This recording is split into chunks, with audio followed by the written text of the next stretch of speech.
স্কুলে যাচ্ছিল প্রচণ্ড রোদে। রাস্তাটা ছিল একেবারে ফাঁকা। না ছিল গাছ, না ছিল ছায়া, না ছিল পাখির ডাক। হঠাৎ সে খেয়াল করল রাস্তায় ছুটে চলা গাড়িগুলো থেকে প্রচণ্ড ধোঁয়া বেরোচ্ছে। শ্বাস নিতেও কষ্ট। প্রকৃতি দূষিত হচ্ছে, কিন্তু তার জন্য কেউ কোনো পদক্ষেপ নিচ্ছে না।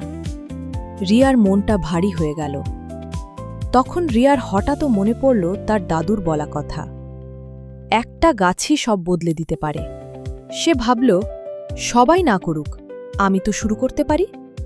পরের দিন স্কুলে যাওয়ার পথে রিয়া রাস্তার ধারে একটা ছোট চারা গাছ লাগালো। প্রতিদিন জল দিত সে। তারপর ভাবল, আজ একটা, কাল আর একটা, প্রতিদিন একটা করে গাছ লাগাবে সে। দিন যেতে লাগল। চারাগুলো ধীরে ধীরে বড় হতে লাগল। পাতা বেরোল।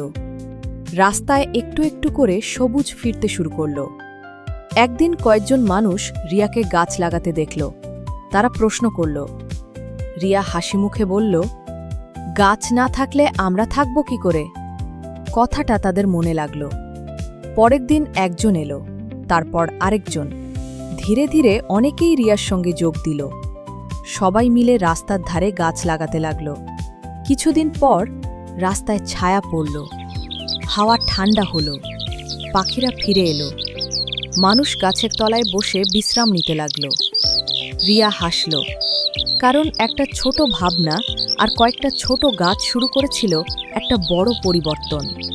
আজ গাছ লাগান, আগামীকাল বাঁচান।